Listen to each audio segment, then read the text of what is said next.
رحم الله من يقرأ الفاتحة. بسم الله الرحمن الرحيم.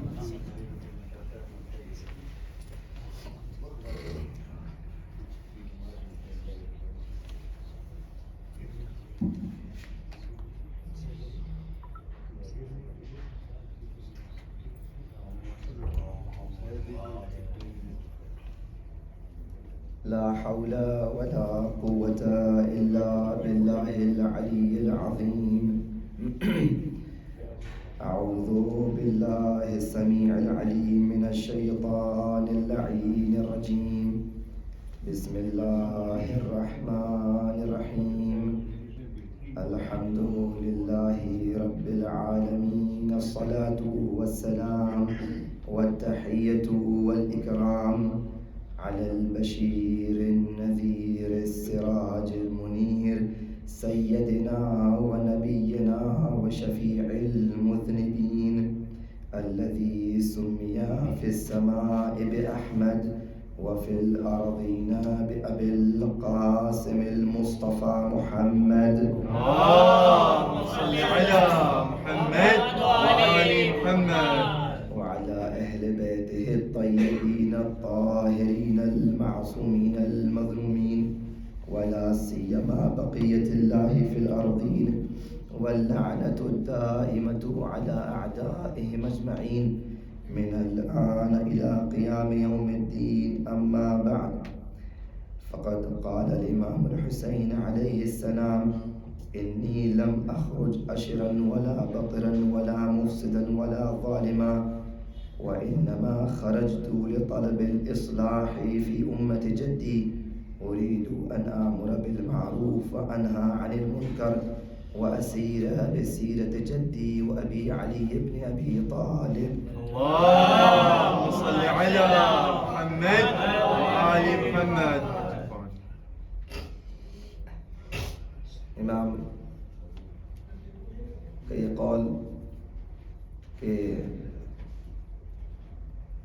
ہم نہ فساد نہ ظلم نہ بدلے اور نہ غرور تکبر کے لیے نکل رہے ہیں، بلکہ مقصد میرا امر بالمعروف اور نہی منکر کرنا ہے۔ مسلسل آپ کے سامنے اس بات کو میں الگ الگ انداز سے تدریجاً آہستہ آہستہ یہ بتانے کی کوشش کر رہا ہوں کہ امام کا یہ مقصد صرف کچھ فروعات دین کو بچانا نہیں تھا، بلکہ امام علیہ السلام جو امر بالمعروف کے لیے نکل رہے ہیں اور نہی منکر کے لیے نکل رہے ہیں، اس کا دامن بہت وسیع ہے۔ اس میں فروعات بھی آ گئیں، اس میں اصول بھی آ گئے۔ دین اسلام الہی دین ہے، اور یہ اللہ کا دین بہترین دین ہے۔ بہترین دین کو معروف کہیں گے، تو امام معروف کے لیے نکل رہے ہیں۔ معروف سے مراد پورا دین اسلام ہے، پورے مکمل اسلام کے تحفظ کے لیے سرکار سید الشہداء نے سفر کو شروع کیا ہے، اور ہر وہ چیز جو اس معروف اور اس دین کے خلاف جائے وہ منکر ہو جائے گی۔ اس لیے امام فرما رہے ہیں کہ میں معروف کو کی طرف دعوت دینے، یعنی دین اسلام، وہ دین اسلام جو میرے نانا لے کر آئے تھے، کہ جس کی تکمیل میرے بابا کے ذریعے سے ہوئی، اس دین کی طرف میں دعوت دینے کے لیے نکل رہا ہوں، اور اس کے مد مقابل جو بھی چیز آئے گی وہ منکر ہوگی۔ علیکم السلام۔ اس مقصد سے سرکار سید الشہداء نے اپنے مقصد کو بیان کیا۔ آپ اسی لیے سنتے چلے آئے ہیں کہ امام دین کے تحفظ کے لیے نکلے، دین کے تحفظ کے لیے نکلے، اور پھر اکثر سنتے ہیں کہ کچھ محدود خاص چیزوں کے تحفظ کے نکلے۔ تو جب بھی ہم کسی کتاب، کسی عالم، کسی بھی فلسفر، کسی بھی دانشور کی فکر کا جائزہ لینا چاہیں تو اس کی صرف ایک اسپیچ، ایک تقریر، ایک بات، ایک کتاب کے اوپر آپ ڈپینڈ ہو کر اس کا مطالعہ کر کے اس کی اصل فکر کے اوپر حکم نہیں لگا سکتے. آپ کو اگر یہ کہنا ہے کہ فلاں عالم کی فکر کیا ہے، اس کا مبنی کیا ہے، تو آپ کو اس کی متعدد کتابوں کا مطالعہ کرنا ہوگا، پھر وہاں سے مطلب کو نکالنا ہوگا. تب آپ یہ کہیں گے کہ اس عالم کی فکر یہ ہے، اس کا مبنی یہ ہے. چاند کے مسئلے میں مبنی فقہی کا یہ ہے، اور دوسرے مسائل میں اس کا مبنی یہ ہے. یہ ایک عقلی چیز ہے.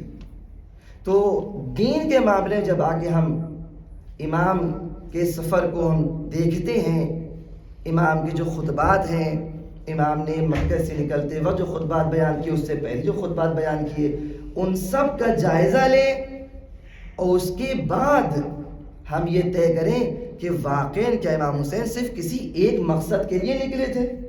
نہیں، صرف نماز کے لیے نہیں، صرف روزے کے لیے نہیں نکلے، صرف کسی خاص کام کی تحفظ کے لیے نہیں نکلے. آپ کہیں گے بھئی امام نے فرمایا کہ میں امر بالمعروف کے لیے نکل رہا ہوں، نہی عن المنکر کے لیے نکل رہا ہوں، یہ تو تقریباً وہ آخری والے جو فروعات دین ہے اس کے لیے نکل رہا ہوں، نماز بھی نہیں بیان کی. اس کا مطلب ہم ابھی معروف و منکر کو نہیں سمجھے ہیں. معروف منکر صرف یہ نہیں کہ آپ نے کہا کہ یہ اچھا کام کرو، فلاں کام کرو، انفاق کرو، روزہ رکھو، نہ، یہی صرف معروف نہیں ہے. ہم نے عرض کیا اور یہی بات مسلسل بیان کر رہا ہوں، معروف کا دامن بہت وسیع ہے، اور یہ معروف دین ہے. دین سے مراد دین الہی ہے، اسلام ہے. اور اس کل پرسوں کی اگر آپ تقریر کو دیکھیے تو معروف سے مراد امام علی علیہ السلام ہے. وہ دین جو علی ہے، علی وہ دین ہے، یہ دونوں ایک ہی چیز ہے. اس چیز کے تحفظ کے لیے آقا حسین نکل رہے ہیں. یہ بات آپ سامنے بیان ہوئی تھی. دین ایک ایسا الہی نظام ہے. آپ لوگ غور سنیے گا بچے، جوان، یہ الہی نظام کیونکہ اللہ کی جانب سے آیا ہے، لہذا اس میں نقص تو نہیں ہونا چاہیے. یہ بات طے ہے؟ ٹھیک ہے. اب یہ الہی نظام کس کے لیے آیا ہے؟ جانوروں کے لیے آیا ہے؟ کس کے لیے آیا ہے؟ انسانوں اور جناتوں دونوں کے لیے آیا ہے. وما خلقت الجن والانس الا ليعبدون. تو اس میں ہم شریک نہیں. سورہ جن میں آپ دیکھیں کیا ہوا، سورہ جن کی ابتدائی آیات میں کیا اس جن نے کہا کہ ہم نے ایک ایسا قرآن سنا ہے کہ ہمیں سن کے تعجب ہو رہا ہے کہ اس میں ایسی باتیں ہیں. اور جناتوں کے جب گفتگو آئی، یہ بات جملہ عرض کر دیں کہ دیکھیے جناتوں میں ایران میں ایک استاد تھے، تو وہ بھی پرانی واقعہ ہے کیسے انہوں نے اپنی بات کو شروع کیا اور کہاں پہ ختم کیا وہ بیان نہیں کرنا، لیکن انہوں نے جملہ کہا. فرماتے ہیں کہ جنوں میں یا تو شیعہ ہوتے ہیں یا کافر ہوتے ہیں. ہم نے پوچھا وہ کیسے استاد؟ تو بتاتے ہیں کہ یہ جو جنات ہیں، یہ جنات وہ ہیں جو ہزاروں سال تک زندہ رہتے ہیں، اور یہ وہی جنات ہیں جو اس غدیر کے میدان میں بھی تھے. تو جس نے اس غدیر کے اعلان کو سن کے ولایت کو مان لیا وہ شیعہ ہو گیا، اور جس نے نہیں مانا وہ منکر ولایت ہو گیا. اور وہ واقعہ معروف ہے کہ جب کنویں مولا کودے تھے، وہ واقعہ میں بیان کر چکا ہوں، دوبارہ تکرار نہیں کرنا، کہ جب مولا کنویں میں کودے تھے اور پھر صرف شمشیروں کے ٹکرانے کی آوازیں آ رہی تھیں، اور خلیفہ اول دوم نے پوچھا یا علی آوازیں کیسی تھیں؟ تو جب باہر نکلے جواب دیا کہ میں جب جنگ کر رہا تھا جناتوں سے تو جناتوں کی لشکر کو ہم نے تحقیق کیا، سب کو مارا، اور اس کے بعد 40,000 جناتوں کے قبیلوں نے میرے ہاتھ پہ بیعت کی. 40,000 قبیلہ. تو یہ جو آپ دیکھ رہے ہیں دین آیا ہے، اور دین سے مسلمانوں میں یہ نہیں کہ انسانوں کے لیے ہو، بلکہ اس میں جنات بھی ہیں اور انسان بھی ہیں. بہرحال واپس آئیے. یہ دین الہی جس میں نقص نہیں ہو سکتا، یہ دین جو کہ انسان اور جناتوں کے لیے آیا ہے، یہ دین کب سے ہوا؟ کب سے شروع ہو گیا؟ کتنا پہلے سے؟ یہ دین اسلام، یہ اللہ کا دین، یہ قانون، یہ نظام اس وقت بھی تھا کہ جب جناب آدم اس دنیا میں آئے بھی نہیں تھے، اس دنیا میں قدم نہیں رکھا تھا، اس عالم میں بھی دین تھا. اور قرآن کی ابتدائی آیات سورہ بقرہ کی اس بات کی گواہی دے رہی ہیں. یہ دیکھیے دین ہے کیا؟ دین وہی الہی قانون ہے جو انسانوں اور جناتوں کی حیات کو منظم کرنے کے لیے آیا ہے. اب اللہ اگر اپنے قانون کے تحت کسی بات کو منظم کرنا چاہے گا تو یہی سامنے کی بات ہے، وہ کہے گا کرو اور نہ کرو. یہی تو قانون ہوتا ہے. آپ یہ کام کیجئے، آپ فلاں کام نہ کیجئے. کرنا نہ کرنا اللہ کے قوانین و مصالح و مفاسد کے تحت اس کو دین کہیں گے. کیا یہ کرنا نہ کرنا اس وقت نہ تھا؟ یقیناً تھا. آدم کو کیا حکم ہوا؟ حوا سے کیا کہا گیا؟ کھاؤ پیو جو کھانا ہے کھاؤ. یہ امر ہو گیا. منع کیا کیا؟ فلا تقرب هذه الشجرة، دیکھو اس شجر کے پاس مت جانا.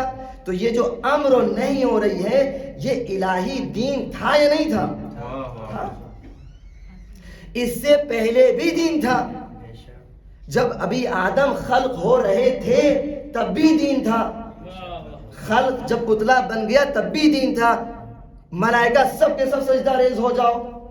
اچھا اس وقت انسان کے دین نہیں تھا لیکن ملائکہ کے لیے دین تھا. فقعوا له ساجدین، ان سب کے لیے تم سجدہ ریز ہو جاؤ. تو دیکھیے دین اس وقت بھی تھا، ملائکہ کے لیے بھی تھا، اور اس سے پہلے بھی تھا. اس سے پہلے کب تھا؟ اس سے پہلے اس لیے تھا کہ وہ دین، وہ اوامر نواہی کہ جس میں ملائکہ سے بڑھ کر عالم انوار میں جہاں پہ صرف و صرف اہل بیت طاہرین علیہ السلام کے انوار اور ان کے سائے موجود تھے، ان کے لیے بھی خاص تکالیف تھیں. اب وہ کیا تھیں وہ الگ موضوع.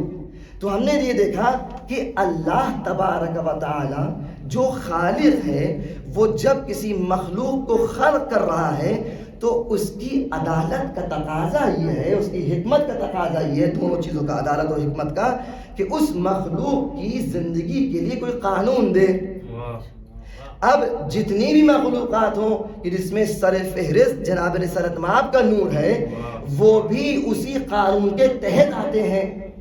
لہٰذا ان لوگوں کے لیے بھی دین تھا، ملائکہ کے لیے بھی دین تھا، جناب آدم کے لیے بھی دین تھا.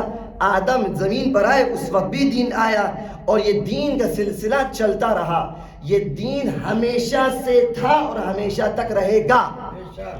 سبحان اللہ سبحان اللہ. اس کی دلیل یہ ہے کہ یہ دین ایسا دین ہے کہ جو اللہ کا دین ہے. جب تک کہ اللہ رہے گا مخلوق رہے گی یہ دین کا سلسلہ جاری رہے گا. ایک سلوات پڑھے محمد والے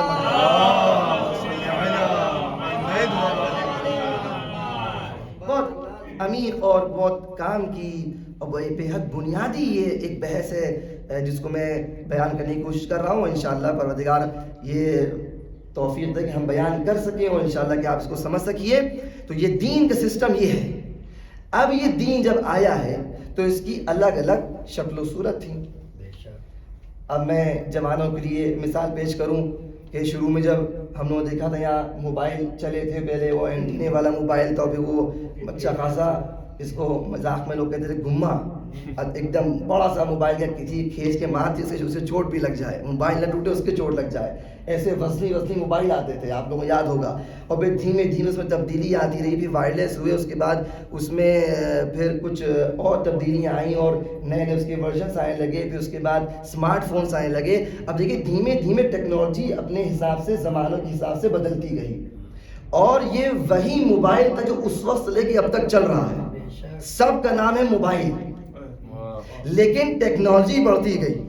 پہلے پرانا ورژن تھا، پھر اور اچھا آیا، پھر اور اچھا آیا، ہوتے ہوتے اور اب یہ جو ہاتھ میں موبائل ہے یہ ہے. اور یقین جانیے اس سے بہتر ورژنس آنے والے ہیں اور اس طرح کی چیزیں ہیں اس کے اندر. ایسے سافٹ ویئر ڈال دیے ہیں کہ اگر آپ پرانا والا استعمال کر رہے ہوں گے تو نیا والے موبائل میں پرانا والا سسٹم نہیں چلے گا. توجہ کیجیے گا، نئے موبائلوں میں پرانا سسٹم نہیں چلے گا.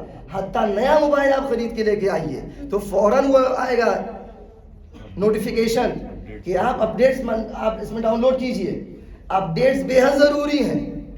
یہ انسان کی فکر ہے جو اس بات کی گواہی دے رہی ہے کہ اپڈیٹ ہونا بے حد ضروری ہے. دین اسلام کوئی گھسا پیٹا پرانا دین نہیں ہے جس کے ہم لوگ ماننے والے ہیں. یہ دین اسلام اس وقت سے چل رہا ہے. جس طرح موبائل کی مثال دی, اللہ جب سے تھا اور مخلوق جب سے آئی تب سے تنظیم حیات بشر اور جناتوں کے لیے سسٹم چل گیا. لیکن فرق یہ ہے کہ ہر زمانے میں عقل و شعور کے حساب سے اللہ نے ٹیکنالوجی میں تبدیلی کرتا رہا, اپڈیٹ لاتا رہا. جب آدم آئے تو ان کا دور تھا, اس کے حساب سے دین آیا.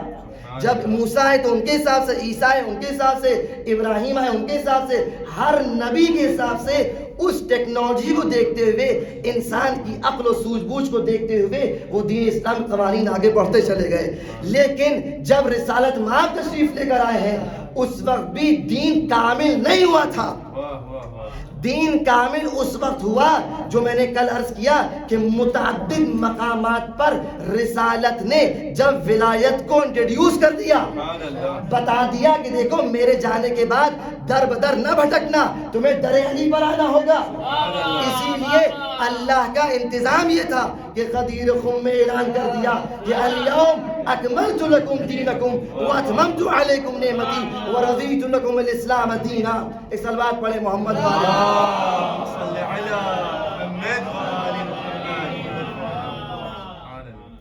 تو یہ جو تبدیلیاں آ رہی ہیں یہ واقعی ایک نظام ہے پروردگار عالم کا کہ غیروں اور دوسروں کے فعل سے بھی حقانیت کو ثابت کر دیتا ہے. ابھی کس نے سوچا تھا کہ یہ ایک ہی چیز ہوگی, اس میں بدلاؤ آتا رہے گا, ٹیکنالوجی آگے بڑھتی رہے گی. اور آپ دیکھیے دنیا اس کو ایکسیپٹ کرتی ہے. کوئی یہ نہیں کہتا کہ یہ کون سی بات ہے, اب یہ موبائل ہٹاؤ, آپ کہیں گے موبائل تو نہیں ہٹے گا. اصل ثابت ہے, مصلحت کو دیکھتے ہوئے کچھ تبدیلیاں آتی جائیں گی. یہی چیز اسلام کے اندر بھی ہے. دین اللہ کا ثابت ہے, اول سے لے کر آخر تک دین رہے گا. آپ کہتے ہیں مالک یوم الدین, یہ اس کا ترجمہ علماء نے کیا کیا؟ ترجمہ یہ کیا مالک ہے یوم جزا کا. ایسا ہی ہے نا, مالک ہے یوم جزا کا, یہ روز جزا کا مالک. ترجمہ کا صحیح ہوا ہے بھائی. اب دین کا لفظ ہے تو آپ دین کا لفظ لے آئیے. یہ جزا کیوں کہا؟ اب وہ کسی مصلحت کے تحت اس کو ڈیفائن کرنے کے لیے انہیں جزا کی لفظ لے آئے. لیکن حقیقت یہی ہے کہ مالک یوم الدین, اس دن کا تو مالک ہے جو کہ روز محشر ہوگا.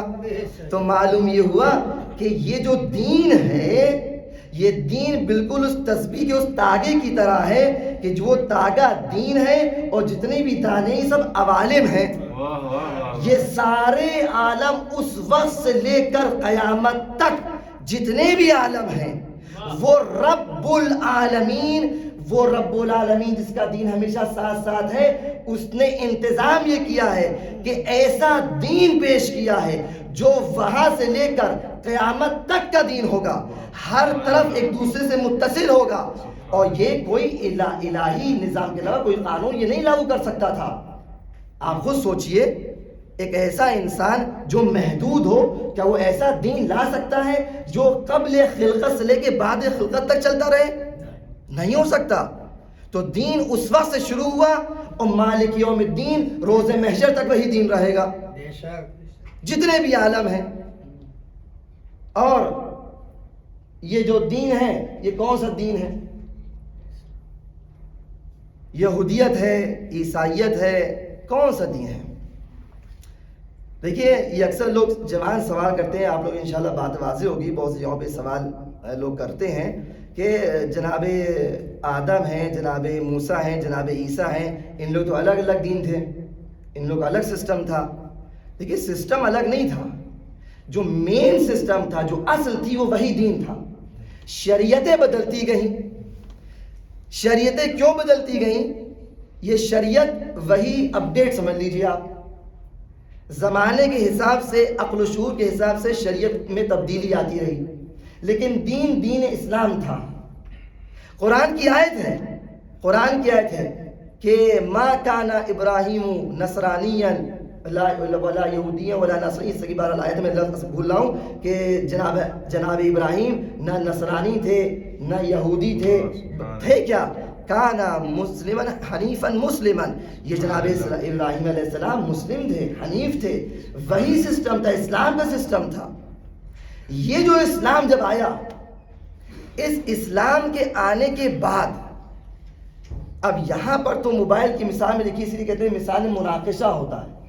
مثال صرف تقریب ذہن کے لیے ہوتی ہے، ورنہ بالکل ہو وہی چیز نہیں ہوتی ہے، مثل ہوتی ہے، مثال ہوتی ہے، حقیقت نہیں ہوتی ہے۔ تو وہاں موبائل میں یہ بات لاگو نہیں ہوگی، لیکن اسلام کے قانون میں یہ بات سمجھ میں آتی ہے کہ جب دین اسلام آ گیا اور آخری دین خاتم الانبیاء، آخری انبیاء آخری دین لے آیا، تو اب کوئی نیا دین آنے والا نہیں ہے۔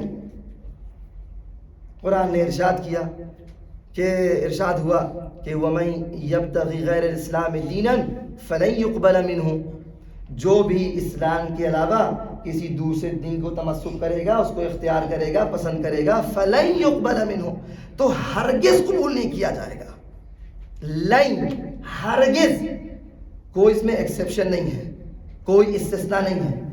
دین اسلام آنے کے بعد اب جو دین ہوگا وہ دین اسلام ہوگا، اور اسلام سے مراد خاتم الانبیاء کا دین، خاتم النبیین کا دین، تو دین سے مراد دین اسلام ہے۔ تو وَمَن يَبْتَغِ غَيْرَ الْإِسْلَامِ دِينًا، جس نے بھی اسلام کے علاوہ کسی دوسرے دین کو اختیار کیا، فَلَن يُقْبَلَ مِنْهُ، اس سے وہ دین قبول نہیں کیا جائے گا۔ وَهُوَ فِي الْآخِرَةِ مِنَ الْخَاسِرِينَ، اور وہ آخرت میں نقصان اٹھانے والوں میں سے ہوگا۔ اب دیکھیے، یہی قرآن جو یہ صدا بلند کر رہا ہے، کہہ رہا ہے کہ اسلام کے علاوہ کسی دوسرے دین کو اختیار نہ کرنا، اسی قرآن کی ذمہ داری ہے کہ یہ بتائیں کہ یہ اسلام کا جو دین ہے وہ کون سا دین ہے، کون سا دین اسلام کا، کون لے کر آیا؟ خاتم الانبیاء لے کر آئے۔ تو قرآن نے خود بیان کیا کہ جو میرا رسول کہہ دے اس کو لے لو، اور جس چیز کو منع کر دے چھوڑ دو۔ ما آتاکم الرسول فخذوہ وما نہاکم عنہ فانتہوا، جو میرا رسول کہہ رہا ہے اس کو تم لے لو، امر، جس چیز سے منع کر رہا ہے نہیں۔ تو یہ امر نہیں، وہی دین ہے جو رسالت معاف فرما رہے ہیں۔ ایسا نبی جو اپنی مرضی سے کلام ہی نہیں کرتا، ایسے مقام پر فائز ہے۔ تو ایسے مقام پر فائز ہونے کے بعد اللہ نے حکم یہ دیا کہ اطیعوا اللہ و اطیعوا الرسول، اللہ کی اطاعت کرو اور رسول کی اطاعت کرو۔ اللہ کی اطاعت کرو کس طرح؟ کوئی قید ہے؟ سوتے وقت، اٹھتے وقت، جاگتے وقت، کس وقت؟ ہر وقت اللہ کی اطاعت کرو، ہر وقت اللہ کے مطیع رہو۔ ایک لمحہ ایسا نہ ہو کہ تم اللہ کی مخالفت میں گزارو۔ اس طرح تمہیں اللہ کی اطاعت کرنا ہے۔ اطیع اللہ، لفظ اطاعت مطلق ہے، کوئی قید نہیں ہے۔ جب لفظ اطاعت مطلق ہے، کوئی قید نہیں ہے، تو مطلقاً آپ کو اللہ کی اطاعت کرنا ہے۔ اس کے فوراً بعد کا رسول کی اطاعت کرو۔ رسول کی اطاعت میں کیا کوئی قید آئی؟ نہیں آئی۔ تو رسول کی بھی آپ کو مطلقاً اطاعت کرنا ہے، کوئی شرط و شروط نہیں لگانا ہے کہ یا رسول اللہ اگر اس طرح ہوا تو اطاعت کریں گے، اگر یوں ہوا تو اطاعت کریں گے، نہ، یہ نہیں چلے گا، کیونکہ آیت نے کہا ہے اطیعوا اللہ و اطیعوا الرسول، اللہ کی اطاعت کرو، رسول کی اطاعت کرو، کوئی قید نہیں لگائی۔ تیسرے مرحلے میں قرآن نے بڑھ کے جواب دیا اور آگے بڑھ کے بات بیان کی کہ دیکھو اللہ کی اطاعت ہے، رسول کی اطاعت ہے، اور وَأُولِي الْأَمْرِ مِنْكُمْ، اور وہ جو صاحبان امر ہیں ان کی اطاعت کرو۔ ان تینوں اطاعتوں میں ایک چیز مشترک ہے، وہ یہ ہے کہ جس طرح تمہیں اللہ کی اطاعت کرنا ہے اسی طرح تمہیں رسول کی اطاعت کرنا ہے، اور اسی طرح تمہیں اولی الامر کی اطاعت کرنا ہے۔ جابر بن عبداللہ انصاری سوال کیا یا رسول اللہ آپ نے ساری باتیں بیان کر دی، اس آیت میں اولی الامر کون ہے؟ وہ صحابی ہے کہ جس کو ہم بھی مانتے ہیں آپ بھی مانتے ہیں، وہ صحابی جلیل القدر صحابی ہے، وہ صحابی جس سے ہم نے بھی روایت کی ہے آپ نے بھی روایت کی ہے، لیکن بات یہی ہے کہ جہاں پر آپ کی مزاج کے مطابق بات ہوتی ہے آپ لے لیتے ہیں، جہاں مخالف ہوتی ہے ترک کر دیتے ہیں۔ ہمارا مزاج یہ ہے کہ جو اللہ سے ملا، جو رسول سے ملا، ہم نے بالکل ویسا ہی لے لیا، اور جس کو رسول نے خدا کا چھوڑ دو ہم نے چھوڑ دیا۔ تو یا رسول اللہ بتائیے کہ اس میں اولی الامر کون ہے؟ رسالت معاف فرماتے ہیں کہ اے جابر بن عبداللہ، اے جابر بن عبداللہ انصاری، اس سے مراد وہ ہے جو میرا چہیتا ہے، میرا محبوب ہے، میرا دوست ہے، میرا بھائی علی ہے، علی کے بعد اس کا بیٹا حسن ہے، حسن کے بعد اس کا بیٹا حسین ہے، حسین کے بعد زین العابدین ہے، یہاں تک کہ امام نے رسالت معاف نے امام زمانہ کا نام لے کے بتایا کہ اس کی نسل میں سے آخری امام آئے گا کہ جس کا نام مہدی ہوگا۔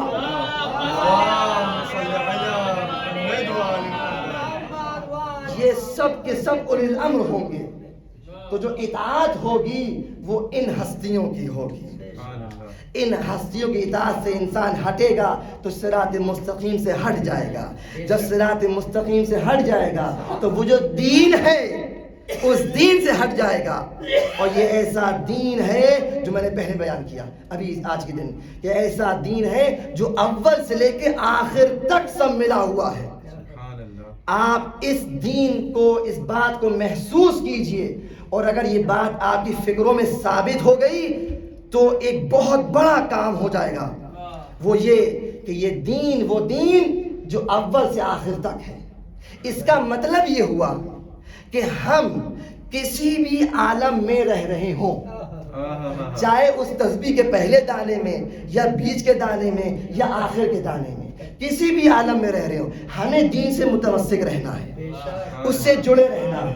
اور دوسری بات یہ، وہ دین جو اللہ کا دین ہے، وہ دین جو آپ کی حیات کو منظم کرنے آیا ہے، ایسا منظم کیا ہے کہ آپ اس عالم میں بیٹھ کر کوئی ایک کام کریں گے تو وہ برزخ میں بھی نظر آئے گا، قبر میں بھی نظر آئے گا، آخرت میں نظر آئے گا، جنت میں نظر آئے گا۔ یہ آپ سسٹم دیکھیے اسلام کا کیا ہے کہ اگر یہ سسٹم کو سمجھ گئے تو وہ تعلیمات اہل بیت کہ جس پر آپ کو اہل بیت دعوت دے رہے ہیں، امام صادق فرما رہے ہیں کہ خدا رحمت کرے ہمارے شیعوں پر جو ہمارے امر کو زندہ رکھتے ہیں، اگر اس بات کو سمجھ جائیں گے تو کسی بھی عالم میں ہو، کسی بھی حالت میں ہو، آپ اہل بیت کے امر کو زندہ کرتے رہیں گے، کیونکہ آپ کا عقیدہ یہ ہوگا کہ یہاں کریں گے وہاں ملے گا۔ ایک صلوات پڑھے محمد و آل محمد۔ بلند آواز سے بات پڑھیے۔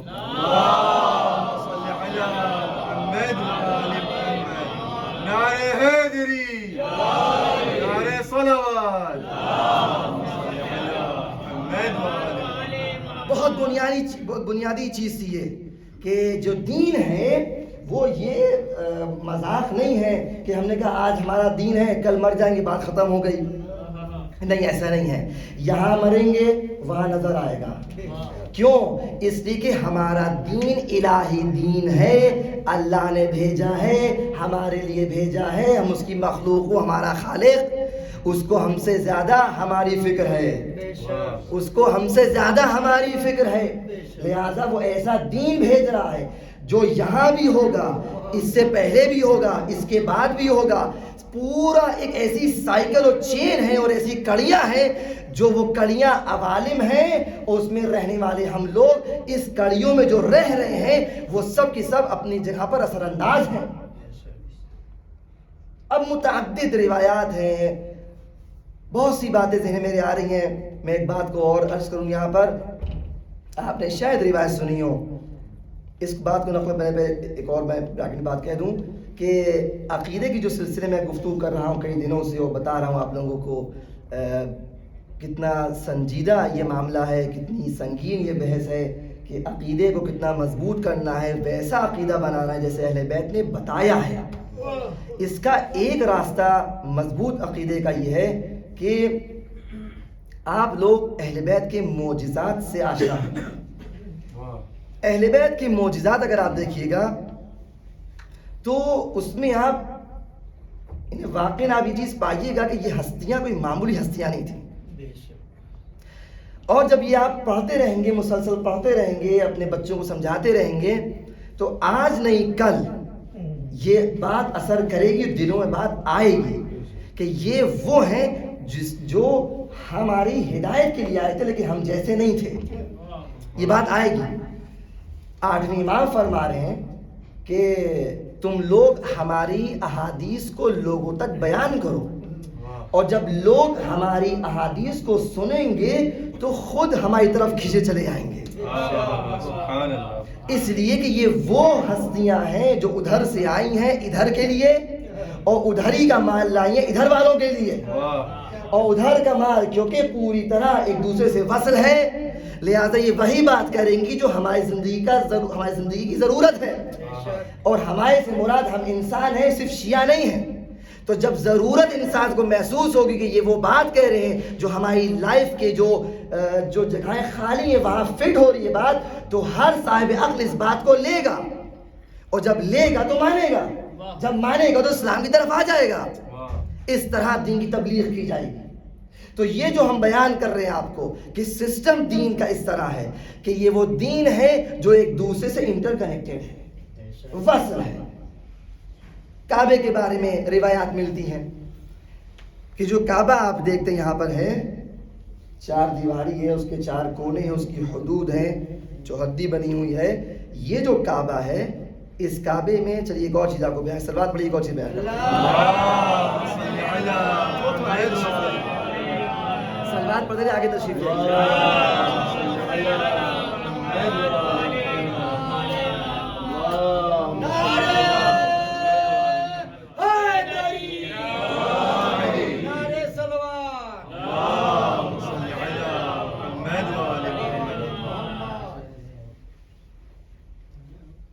ایران میں. اب باتوں سے باتیں نکلیں، میں خدا کہ وہ اصل سیرا بھولوں نا جو کعبے کے بارے میں یاد دلا دیجیے گا. ابھی جیسے میں نے کہا کہ آپ لوگ آگے تشریف لے آئیے. ایران میں خطیب، بہت ہی معروف خطیب مجلس پڑھ رہے تھے، وہ مجمع اچھا خاصا موجود اور تل رکھنے کی جگہ نہیں. ایسے میں پیچھے سے کسی صاحب نے کہا کہ اشارہ کیا مولانا سے، جیسے بھی ہمیں اشارہ ہوا کہ لوگوں سے کہیے تھوڑا آگے آئیں، آگے بڑھیں. تو جگہ تھی نہیں. مولانا نے کہا کہ سب لوگ پہلے کھڑے ہو جائیں. پورا مجمع کھڑا ہو گیا. سب سے کہا ایک ایک قدم آگے بڑھا کے بھی بیٹھ جائیے. تو اچھی خاصی جگہ پیچھے نکل آئی. مولانا نے کہا کہ بس میں یہی سمجھانے کے لیے آیا تھا کہ زندگی میں اگر کھڑے ہو کر ایک قدم آگے بڑھا لیجئے تو آپ کو ہی فائدہ ہوگا، آپ آگے بڑھ جائیں گے اور آنے والی جنریشن کے لیے جگہ بن جائے گی. تو اور یہ حدیث بھی ذہن میں آ گئی، اس کو بھی سن لیجئے کہ امام فرما رہے ہیں جناب ہارون سے، ہارون ایک صحابی تھے، کہ ما من شیء تراہ عیناک الا وفیہ موعظہ. جب ہارون نے امام کو خط دیکھا، کہ وہ ہارون رشید کی بات نہیں ہو رہی ہے، آپ کے صحابی تھے، کہ جب خط دیکھا مولا ہمیں کوئی نصیحت فرمائی، تو مولا نے بہت مختصر جواب یہی حدیث لکھی کہ ما من شیء تراہ عیناک الا وفیہ موعظہ. ہر وہ شے جس کو تمہاری دونوں آنکھیں دیکھ رہی ہیں، کوئی ایسی چیز نہیں ہے کہ جو تم دیکھو اس میں موعظہ نہ ملے. ہر چیز میں موعظہ ہے، ہر چیز میں. بس بقول امام علیہ السلام نے نہج البلاغہ میں کہ کچھ ایسے واعی اور ایسے ظرف اور برتن چاہیے ہیں کہ جس میں ظرفیت ہو کہ موعظے کو لے سکے، محفوظ کر سکے.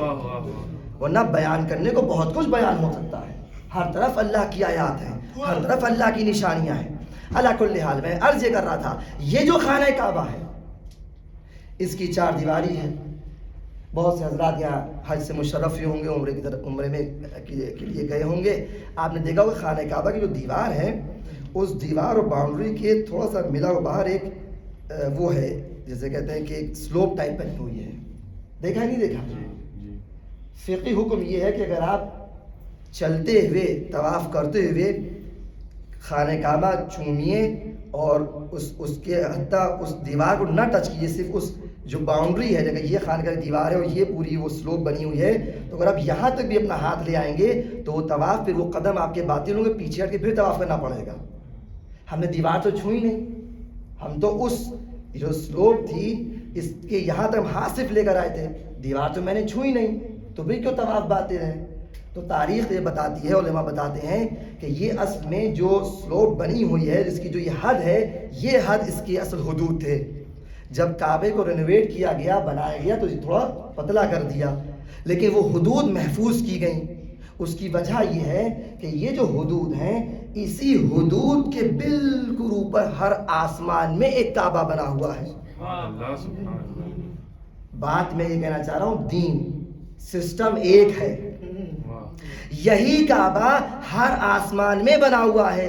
اس کی وہی لکڑی وہ پتھروں سے نہیں بنا ہے، اس کی مثال موجود ہے، اس کی شبیہ موجود ہے، اس کے ارکان موجود ہیں.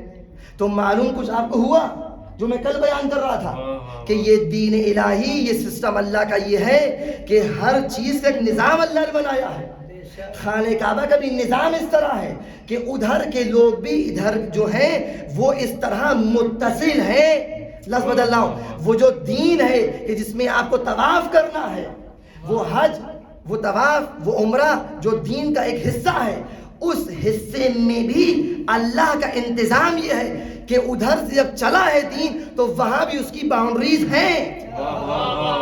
اور اس کعبے میں جو متولد ہوا ہے اس کی مثال میں نے کل لے دی کہ وہ علی جو آپ کے سامنے تھا، اس کی مثال بھی وہ ساتوں آسمانوں پہ تھی.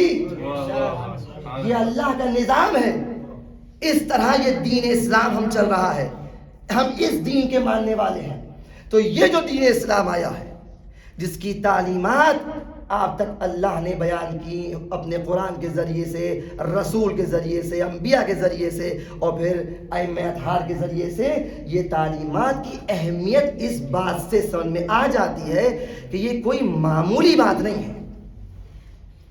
اتنی اہم چیز ہے کہ سارے عوالم میں، سارے عالمین میں اس طرح ایک دوسرے سے پورا پیوست جال نیٹ ورک ہے کہ کہیں سے اگر آپ نے کچھ چیز مس کر دی تو نقص ہو جائے گا. ایسے دین کو ہم تک پیش کیا گیا ہے.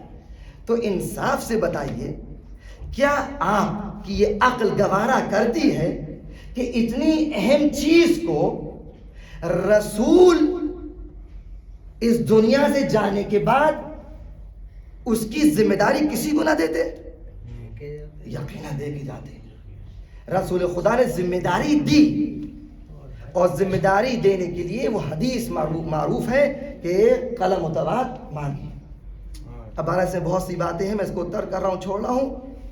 رسول نے یہ مانگی، اور اس دن کو ظاہراً دوشنبہ اور منڈے کا دن تھا کہ جس کو ابن عباس نے یوم الرزیہ کہا ہے. رزیہ یعنی مصیبت کا دن، جس ساتھ آپ یہاں سے جا رہے ہیں، یہ دنیا چھوڑ کے جا رہے ہیں. تو عزیزان گرامی، اس دین کا اور ہمارا ایک ایسا تعلق ہے فردن کہ آپ مانیے یا نہ مانیے، یہ دین آپ کو اپنی گرفت میں لیے ہوئے ہیں. اگر آپ اتنے عقل مند ہیں، جوانوں کے لیے خاص طور سے اگر آپ اتنے عقل مند ہیں اور یہ بات سمجھ گئے کہ یہ دین وہاں سے چلا تھا، ہم اس کا ایک حصہ ہے، دین ہمارے لیے آیا ہے، وہاں بھی ہے، ہم سے پہلے بھی تھا، اور اس وقت بھی ہے، میرے مرنے کے بعد بھی ہوگا. اور سارے مرنے کے بعد موت کے جو عوالم ہیں، دیکھیے موت کے بھی عوالم ہیں، میں نے شاید یہاں عرض کیا ہو. یہ ایسا نہیں کہ بس روح نکل گیا، اٹھا کے پھینک دیا گیا قبر کے اندر، ختم، قصہ تمام. نہیں، ایسا نہیں ہوتا ہے. بہت منظم ہے، بہت منظم دین ہے. ملک الموت کے آنے سے پہلے کے حالات ہیں، ابھی الگ بارہ موضوع. ملک الموت جب آتا ہے تو اس وقت کی کیفیت ہے، وہ الگ موضوع. حالت احتضار کے بارے میں آپ نے سنا ہوگا کہ اس کی علامتیں ہیں، کلائیاں ڈھیلی پڑ جاتی ہیں، ناک ٹیڑھی ہو جاتی ہے، گھٹنے سست ہو جاتے ہیں. ابھی موت آئی نہیں ہے، گھٹنے سست ہو جاتے ہیں، پیروں کے جو جوائنٹس ہیں وہ سب ڈھیلے ہو جاتے ہیں، کہ اگر انسان لیٹا تو ایک دم پیر ڈھیلے ہو جائیں گے. یہ سب علامتیں ہوتی ہیں کہ زندگی ختم.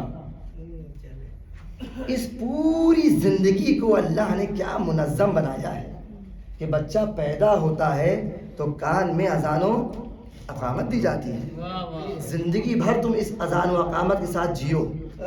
تمہاری جو نماز ہوگی اس اقامت و اذان کی، وہ تم تو نہیں، تمہارے دوسرے چاہنے والے پڑھیں گے. اب اس میں عقل مند انسان کی سوچنا کافی ہے کہ یہ جو اذان تمہیں دی جا رہی ہے، یہ اذان تم شہادت ثالثہ کے ساتھ پڑھنا چاہتے ہو یا بغیر شہادت ثالثہ کے پڑھنا چاہتے ہو؟ اس کے بعد پڑھے محمد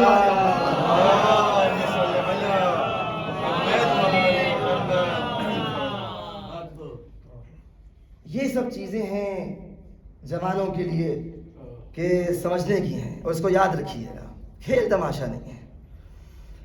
اس دین کو بچانے حسین ابن علی نکلے تھے، جس میں سب کچھ آ گیا.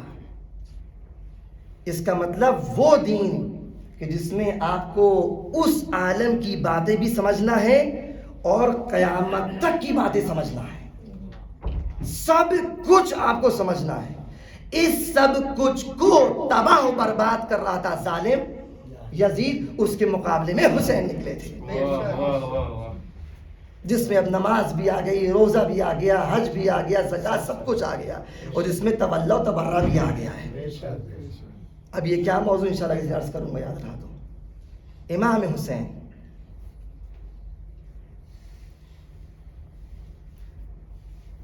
سن 50 ہجری، یہ وہ سن ہے کہ جب امام حسین کے بڑے بھائی امام حسن مجتبی اس دنیا سے رخصت ہو رہے ہیں. زہر دے دیا گیا ہے، اور اتنا شدید زہر امام حسن کو دیا گیا تھا کہ تاریخ میں لکھا ہے کہ اس نے زہر نے جسم میں بہت جلدی اثر کیا. روایت میں ملتا ہے کہ امام فوراً امام حسن مجتبی لیٹ گئے تھے، اور جب بہت تیز تکلیف ہوئی تو اپنے بھائی حسین کو یاد کیا تھا. کہا حسین میرے پاس جلدی آؤ. امام حسین پہنچے ہیں، بات کر رہے تھے، امام حسن مجتبی کو متلی ہوئی اور قے ہوئی. اس قے میں کلیجے کے ٹکڑے نکلے تھے. اجرکم علی اللہ. یہ قصہ ہوا تھا کہ ایک کمسن بچہ دوڑتا ہوا اندر آیا، اور آپ نے دیکھا ہے کہ جو بچے ہوتے چھوٹے وہ بات نہیں سمجھ پاتے، بچپنا ہے، طبیعی چیز ہے. تو یہ بچہ دوڑتا ہوا آیا اور باپ کے سینے پر لیٹ گیا، یہ حسن کے سینے پہ لیٹ گیا. یہ کون تھے؟ جناب قاسم تھے. سن 40 ہجری کا واقعہ ہے، تقریباً 1.5 سال 2 سال کی عمر تھی، اور باپ کے سینے پہ لیٹ گئے. امام حسن نے سینے سے لگا لیا، گلے سے لگا لیا. فروہ اس منظر کو دیکھ رہی تھی، آگے بڑھی، کہا بیٹا تم سینے سے اتر جاؤ، باپ کو تکلیف ہے، باپ کو درد ہے. امام حسن فرماتے ہیں کہ نہیں فروہ اس کو رہن دو اور اس کو میرے سینے پہ لگا رہن دو. یہ کہہ کر امام حسن مجتبی نے اپنے بیٹے قاسم کو گلے سے لگایا، سینے سے سینہ لگایا. مجھے نہیں معلوم سینہ کیوں لگا رہے ہوں گے، لیکن شاید یہ وجہ ہو کہ علم امام ہے، کربلا کا واقعہ دیکھ رہے ہوں گے، یہی ننھا سینہ ہوگا اور وہ گھوڑوں کی سلی ہوں گی کہ جس میں سینہ پسے گا. اجرکم علی اللہ. امام حسن نے گریہ فرمایا، اور گریہ فرماتے تھے امام حسین نے رونا شروع کیا، اور یہ فرمانے لگے کہ اے بھیا حسن، یہ میں آپ کی کیا کیفیت دیکھ رہا ہوں، آپ ہم سے جدا ہو رہے ہیں. اور امام حسین نے رونا شروع کیا. امام حسن فرماتے ہیں اے بھائی رو مت، اس لیے کہ تم ابھی میری اس کیفیت کو دیکھ کے رو رہے ہو، تم قاسم کو دیکھ کے رو رہے ہو، لیکن لا یوم کا یوم کا یا ابا عبداللہ، کوئی ایسا دن نہیں ہے جیسا تمہارا دن ہوگا میرے بھیا. وہ کون سا دن ہوگا؟ وہ کربلا کا دن تھا.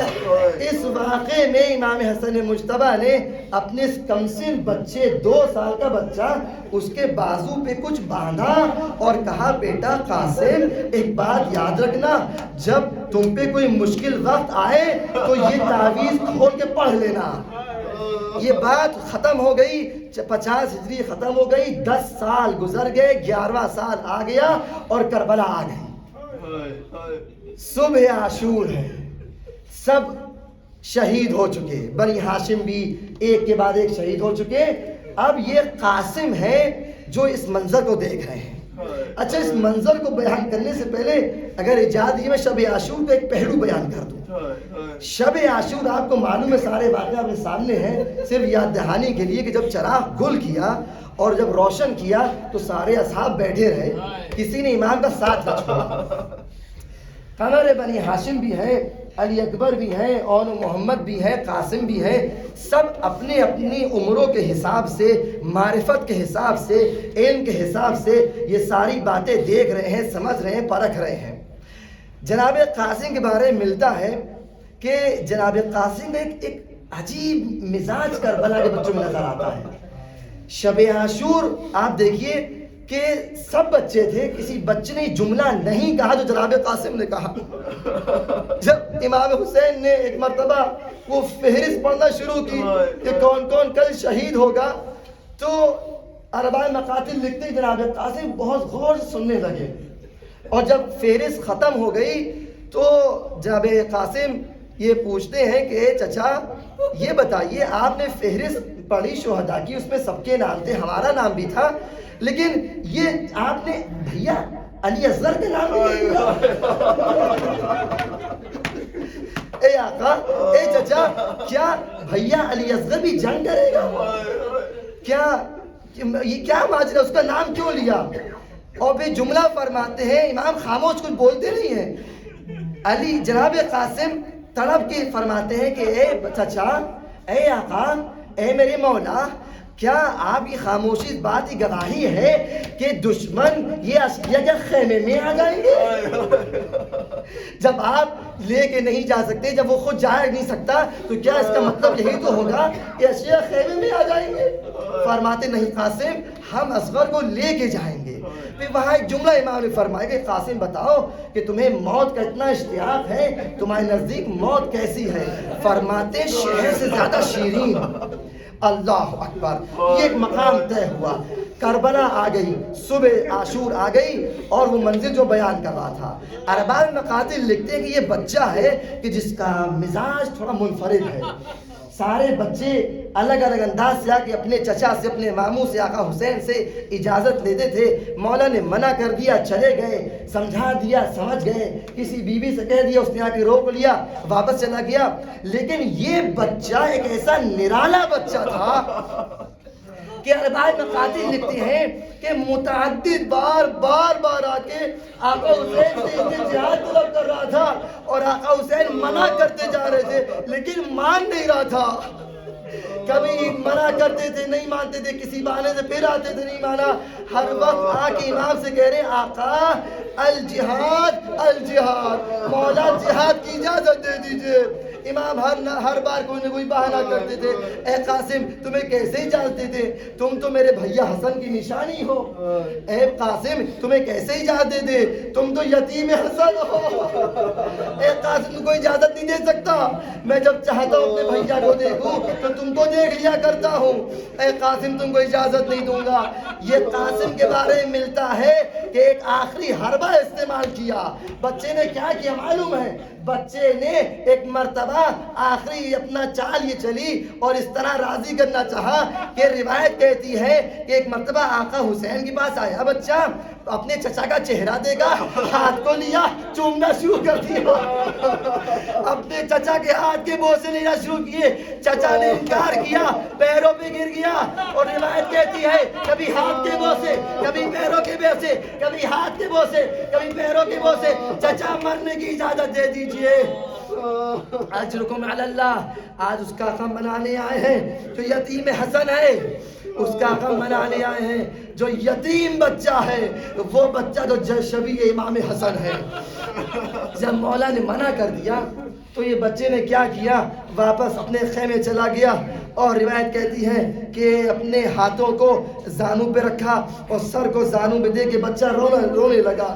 جناب قاسم روتے رہے، یہاں تک کہ ایک دم سے کچھ یاد آیا۔ کیا یاد آیا؟ وہ بچپن کا واقعہ یاد آیا کہ بابا نے کہا تھا جب کوئی مشکل تمہیں وقت آئے تو اس تعویذ کو کھولنا. تعویذ کو کھولا اور تعویذ کھولنے کے بعد پڑھا. اس پہ لکھا تھا کہ بیٹا قاسم میں تو نہ رہوں گا جب تمہارا چچا نرغہ آدھا میں گر جائے. تو بیٹا دیکھو کوئی گریز نہ کرنا, اپنی جان کو اپنے آقا پر اپنے چچا پر قربان کر دینا.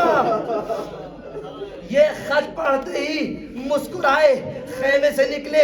امام حسن حسین نے دیکھا کہ قاسم پھر آ رہے ہیں, یہ بچہ پھر آ رہا ہے. اب کیا بیان کرے, کیا سوچے, کیا جواب دے. لیکن اس دفعہ جناب قاسم کا مزاج تھوڑا الگ ہے, مسکراتے ہوئے آ رہے ہیں. امام سمجھ گئے کہ یہ کوئی ایسی دلیل لے کر آ رہا ہے کہ میں کچھ روک نہ سکوں گا. مسکراتے ہوئے آئے, اے چچا دیکھیے میں کیا لایا ہوں, میں کیا لایا ہوں, اپنے مرنے کی اجازت لے آیا. امام حسن حسین نے اپنے بھائی کے خط کو دیکھا, پڑھا, چوما, آنکھوں سے لگایا, سر پہ رکھا اور مقتل کہتا ہے کچھ نہیں کہا, صرف بکا بکان شدیدہ, بہت شدید روئے. چچا اور بھتیجے گلے لگ کے روئے, اتنا روئے کہ غش کھا کے گر گئے. اس کیفیت کو میں بیان نہیں کر سکتا, خود غور کیجئے. غش کھا کے گر گئے, غش سے واقع ہوا. اے قاسم جو تمہیں تم کو اجازت دی, اور پھر سوار کرنا شروع کیا. کس انداز سے سوار کیا کہ جناب عباس بھی آگے آئے, سر پہ امامہ باندھا, زرہ منگوائی, زرہ پہنائی. زرہ بہت بڑی تھی, بچہ 13 سال کا بچہ, اس کے جسم پہ زرہ نہیں آ رہی تھی. جناب عباس نے دوسری زرہ چھوٹی والی لے کر آئے, وہ بھی بڑی تھی. کئی زرہ بدلی, ساری زرہیں چھوٹی. امام حسین نے رو کے کہا کہ اس کو زرہ نہ پہناؤ, اس کو زرہ نہ پہناؤ, یہ بنا زرہ کے سوار کا کروں گا. کیا کیا, گھوڑے پہ سوار کیا, کرتے کو چاک کیا, دامن کو اتنا چاک کیا کہ بغلوں تک دامن چاک کر دیا. یہ انداز کیا بتا رہا ہے, یہ کفن کی علامت ہوتی ہے. اس طرح کفن پہنایا جاتا ہے. یہ آقا آپ یہ کفن کی علامت کیوں دے رہے ہیں؟ شاید یہ منظور ہو کہ یہ ظالم اتنے لعین ہیں کہ بچے پہ کم سے کم یہ دیکھ کے رحم کرے یہ کسی کا یتیم ہے. آقا نے سوار کیا, جب گھوڑے پہ سوار کر لیا, رکابوں کو چھوٹا کیا. جاؤ بیٹا خدا حافظ, اے قاسم خدا حافظ. قاسم میدان کی طرف رخ کیا, مقتل کا رخ کیا, جہاد شروع کیا. جنگ کرتے جا رہے ہیں. ایک ظالم جس کا نام ازرق ہے, اس سے عمر سعد نے کہا کہ ازرق جا اس جوان کو مار, یہ بنی ہاشم کا جوان ہے, یہ ہر جوان کو ہمیں مار رہا ہے, تہتے کر رہا ہے, تو جا کے اس کا مقابلہ کر. کہتا ہے میں نہیں جاؤں گا, میں بھلا کیوں جاؤں, میں جوان ہوں, میں بڑا ہوں, میں بزرگ ہوں, یہ بچے کے سامنے میں کیوں جاؤں گا, میرا بیٹا جائے گا. اس کے بیٹوں کو جانا بھیجنا شروع کیا. ایک ایک بیٹا جاتا رہا, واصل جہنم ہوتا رہا, یہاں تک کہ یہ ازرق خود آتا ہے. اور جب ازرق آتا ہے, بہت شجاع آدمی, کہ تاریخ کہتی ہے کہ یہ ایک آدمی 1000 آدمی کے برابر تھا. جب یہ آیا ہے, ادھر اس کا آنا تھا, امام حسین کے چہرے کا رنگ بدل گیا. یا اللہ میرے قاسم کو سنبھال, میرے قاسم کی حفاظت کر. اب وہ آ رہا ہے جو سیراب ہے, بھوکا نہیں ہے, طاقتور ہے, 1000 کا مقابلہ کر سکتا ہے. میرا یتیم, میرا قاسم بھوکا پیاسا ہے, یتیم حسن ہے, پروردگار اس کو بچا. امام کی دعا مستجاب ہوئی. جناب قاسم نے اس پہ حملہ کیا, ایک بار میں تحقیق کیا, حملہ کرتے جا رہے ہیں. عمر سعد نے کہا جس طرح ہر شہید کو حملہ کروایا, کہا کہ اس کو گھیر کے مارو. یہ گھیر کے حملہ کیا گیا. ایک مرتبہ طارق آدمی آگے بڑھا, یہ ملعون آگے بڑھا, اس نے اس بچے کے, اس قاسم کے پیچھے سے جو تلوار ماری, اس طرح تلوار ماری کہ سر تو شکافتہ ہوا. علی جناب قاسم گھوڑے زمین پر آئے, فوراً آواز دی, یا اماں, اے میرے چچا میری آواز پہ آئیے, اے چچا میری طرف آئیے. ارباب مقاتل لکھتے ہیں کہ امام حسین بجلی کی طرح آگے بڑھے. دوسرا جملہ ملتا ہے کہ ایک شکاری باز کی طرح آگے بڑھے, اس تیزی سے آگے بڑھے کہ دشمن کی فوج حسین کو دیکھ کے گھبرائی, ادھر کی فوج ادھر کو بھاگی, ادھر کی فوج ادھر کو بھاگی, بیچ میں قاسم کا لاشا, زندہ قاسم. آواز مقتل سے آئی, اے چچا جلدی آئیے, اے چچا جلدی آئیے, العجل العجل العجل, یہ صدا بلند ہوتی رہی. امام آگے پہنچے. مقتل میں یہ ملتا ہے, حمید بن مسلم کہتا ہے کہ میں نے چاہا کہ اس منظر کو دیکھوں ہوا کیا ہے, میں آگے بڑھا, میں نے دیکھا جب گرد و غبار نیچی ہوئی, سرکار سید شہداء مظلومیت سے کھڑے ایک لاشے کو دیکھ رہے ہیں اور یہ مرثیہ فرما رہے ہیں, اے بیٹا قاسم, اے بیٹا قاسم, تم نے ہمیں پکارا, میں آ نہ سکا, اب آ بھی گیا تو کچھ کر نہیں سکتا. جناب قاسم کی لاش کو اٹھانا شروع کیا. متعدد روایات ملتی ہیں. ایک روایت سے ملتا ہے کہ جناب قاسم کی لاش کو سینے سے لگایا اور لے کے چلے. آپ کو جملہ یاد ہے, جب سوار کیا تھا تو رکابوں کاٹ کے چھوٹا کیا تھا. حمید کہتا ہے کہ یہ منظر دیکھا کہ حسین نے قاسم کو جب سینے سے لگایا ہے اور لے کے خیام کا رخ کیا ہے تو قاسم کی لاش اس زمین پہ خط پر آتی ہوئی جا رہی تھی. مطلب کیا تھا کہ سمو سے جسم اتنا پامال ہو گیا کہ لاش پاش پاش. الا لعنت اللہ القوم الظالمین وسيعلم الذين ظلموا أي منقلب ينقلبون.